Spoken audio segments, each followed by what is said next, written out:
Hold up. Did you really think Mama D was gonna let Bambi cry cute on national TV and walk away with her edges still intact? Hey B, think again. Because what went down live on air wasn't just a surprise, it was a full-blown public execution. And the cameras didn't even have time to pan before the Crown Queen of Chaos set the whole set on fire. I mean, seriously. Are we watching a daytime interview or the season finale of Law & Order Petty Crimes Unit? Picture this. Bambi, sitting pretty, tears perfectly placed, is trying to sell the world her single mom survivor story when boom, studio doors fly open like it's WrestleMania, and in stomps Mama D like she got subpoenaed by the spirit of drama herself. No warning, no filter, and definitely no chill. Purse still on her arm, edges laid, and receipts. Oh, baby, she brought a library, screenshots, burner phones, hotel keys, a full-blown expose on aisle 5. So the question isn't what happened. It's how in the hell did Bambi think she was going to outcry, outplay, and outtalk Mama D on live TV? Buckle up, because this wasn't just messy, it was legendary. Trust me, we've got the whole scandal. Let's start from the top, because this ain't just another reality TV catfight. This is the Super Bowl of scandals, the Oscars of mess. And the Grammy Award for Most Dramatic Live Meltdown goes to none other than Mama D. The way she stormed that studio? You'd think she was summoned by the spirit of chaos itself.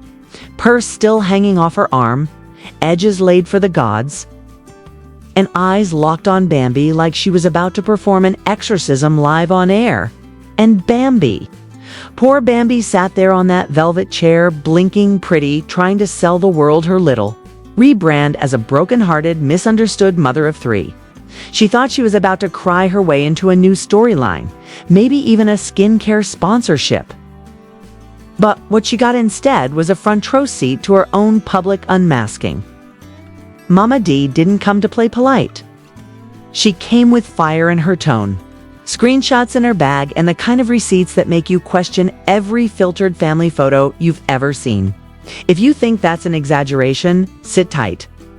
Because what went down in that studio wasn't just TVIT, was televised warfare. Now, this saga has roots deeper than Bambi's baby hairs. We're talking years of shade, secrets, side eyes, and staged peace treaties that always collapsed under the weight of their own fakeness. Mama D never liked Bambi, never trusted her, and never once acted like she did.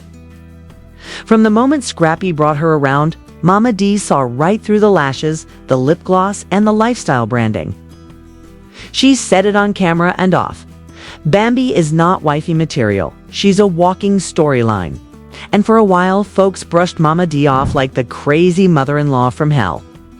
But now she's looking less bitter and more like a prophet in a fur coat. Bambi, on the other hand, tried her best to finesse her way into everyone's sympathy. From family photo ops to soft-focus Instagram stories with motivational quotes and passive-aggressive captions. She's been laying the groundwork for her Poor Me tour for months, and this live interview was supposed to be her big moment. The stage was set, the lights were soft, the host leaned in with that fake Oprah energy. "Bambi, tell us your truth," she said. And Bambi did what she does best, shed one perfectly. Timed tear, sniffled into a silk napkin, and whispered about being misunderstood, abandoned, and emotionally bruised. She painted herself as the resilient single mother, the ex-wife who just wanted peace. And for a moment, the audience was eating it up. But then boom, the door swung open. No warning. No security announcement. Just raw, unfiltered Mama D, charging in like the final boss in a reality TV video game. The host stammered. Producers scrambled, and Bambi. She froze mid-sentence, lips parted. As Mama D stomped straight to the center of the stage and said loud enough for the sound guy to choke on his headset, "You want to play victim? Tell these people how you lied. On my son, on me, on this whole damn family."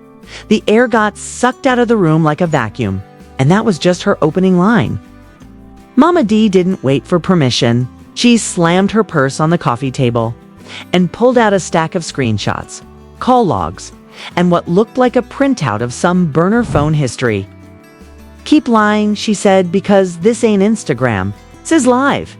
And your mask just fell off." Bambi, to her credit, tried to keep it cute. She flicked her hair, blinked dramatically, and said, "I think you need help, Mama D, but baby, that was the wrong trigger." Dee tilted her head, smirked, and pulled out what looked like a hotel key card and waved it like it was a VIP pass to hell. "Peachtree Street, room 409. You thought we didn't know?" One woman in the audience literally gasped so hard she dropped her phone. Another one's acrylic nail popped off. The host tried to cut to commercial, but the ratings were too good. The camera crew didn't even blink. This was no longer an interview, it was evidence collection. Mama D kept going. She read messages aloud. She named names, club promoters, alleged side dudes, business deals funded by suspicious wire transfers. The receipts kept coming, and Bambi's face went from glam to ghost. But the most chilling part? Mama D didn't yell. She didn't scream. She stayed cool, deadly, and devastating. Every sentence hit like a closing argument in a courtroom. And while Bambi tried to stay composed, her team in the wings looked like they'd just watched the Titanic sink in real time. One intern was literally Googling how to activate a fire alarm just to end the segment. But nothing was stopping Mama D. She was on a roll. The audience was locked in, jaws dropped, phones out, filming every second. Meanwhile, Twitter was already exploding. Live streams, clips, memes, side-by-side comparisons of Bambi's tearful speech versus the receipts Mama D dropped like bombs. The internet moved faster than the studio could react, and backstage, Scrappy's cousin, who came with Mama D just in case, was already live on Instagram narrating the whole thing like it was a sporting event. In the comments, fans were divided, some calling it iconic, others calling it a complete PR disaster, and a few claiming this was karma in its rawest, messiest form. And through it all, Bambi stayed in that chair, fists clenched, smile cracking, knowing that every lie she tried to sell was unraveling on live TV, and the Queen of Chaos wasn't even close to done. Before anyone could take a breath or call for a commercial break, the cameras were still rolling, and the damage was already irreversible. Bambi sat, frozen, smile tight, trying to mentally hold her crumbling image together, while Mama D stood, her ground like she had just flipped the final card in an Uno game that had been going on for years. But this wasn't just an ambush, this was strategy. Mama D wasn't acting out of impulse. No, this was planned, polished, and perfectly timed. Sources close to the production claimed she had been tipped off days in advance that Bambi would be appearing on that specific episode and had spent the last 72 hours assembling her receipts like an FBI agent on a mission. Phone records, financial statements, anonymous tip-offs, screenshots from private Instagram accounts.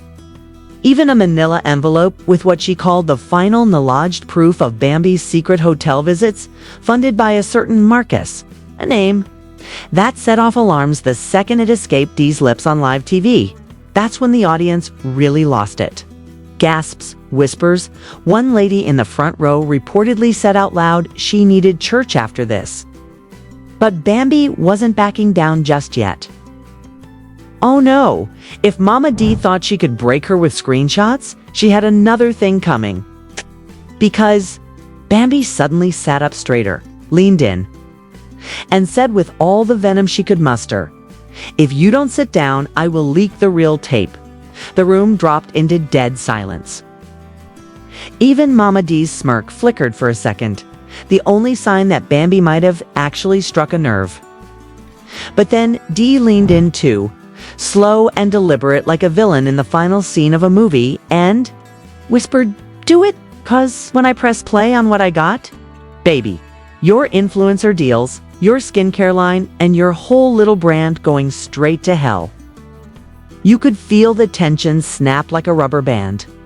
Studio handlers were trying everything to intervene. Producers on headsets screaming at each other. Legal consultants already halfway out their chairs, but none of it mattered. This wasn't just TV anymore. This was a live-streamed reckoning, and the internet was devouring every frame of it. Backstage, Mama D's niece had apparently been filming the entire thing on Instagram Live from a back corner. And within minutes, over 60,000 viewers had tuned in. Comments were flooding in. Everyone wanted to know who Marcus was, if the hotel receipts were real, and if Bambi really had a burner phone paid for by someone who wasn't Scrappy. And the worst part, that wasn't even the full story. Because as it turns out, Mama D wasn't working alone. She had backup. And not just any backup, she had Erica Dixon. Yes, Scrappy's first baby mama and longtime enemy of Bambi's. High-gloss persona. While Bambi was still spiraling on set, trying to piece together what was left of her dignity. Mama D was already on Facebook Live that very evening, glass of wine in hand, robe on, dropping even more bombshells. And halfway through her live, she motioned to someone off screen. "Come on out, baby!" And there she was, Erica. Cool, calm, edges snatched, and petty as ever. She leaned into the camera and said, "Hi, Bambi, miss me?" The comments exploded. Erica didn't even wait for an introduction. She went right in, laying out her side of the timeline. Claiming she warned Scrappy years ago that Bambi was a calculated opportunist who used their feud as a sympathy platform and leveraged it into a wedding ring. She detailed how Bambi manipulated behind closed doors, turned Scrappy against his own family, and chased side hustle money by cozying up to certain investors. She even claimed Bambi's wellness brand was initially bankrolled by Marcus, not Scrappy, and that he wasn't just a friend but something a whole lot messier. Erica claimed she had seen messages, contracts, and even text logs that proved Bambi had been building her exit plan for months, setting up shell companies in secret, accounts in case her perfect reality TV life came crumbling down. And just as people were processing that, Mama D dropped her own cherry on top. She held up a stack of financial records close enough to the camera that viewers could pause and zoom in. Documents allegedly showing transfers from club promoters to Bambi's LLC. Allegedly hush money. Allegedly tied to a certain incident on Peachtree that now looked a lot more suspicious in the light of these new revelations. But the real twist, while Bambi was threatening to release a tape, she had no clue Mama D's cousin had already leaked an entirely different one. A voice memo sent to a gossip blog the night before the live show. The audio. Bambi, allegedly talking to Marcus. Giggling, saying, "Scrappy gonna take care of me forever. His mama thinks she's smart, but she don't know half of what I know. I got plan A, B, and C. They all think I'm dumb." It was like throwing a match into a fireworks factory. The gossip blog released the clip hours after the broadcast. TikTok stitched it into a montage of Bambi's most wholesome moments, side by side, with the voice memo, and viewers weren't just mad, they were insulted. Twitter was flooded with reactions. One viral tweet said, "She been lying since the gender reveal," and another said, "Mama D ain't messy, she's just consistent." The damage was spiraling, and Bambi, realizing her grip was slipping, tried to do what influencers always do in a crisis: go live. From the front seat of her SUV, sunglasses on, lips lined, voice trembling but trying to sound unbothered, she opened her stream with one line. "Y'all think Mama D got secrets? Let's talk about her."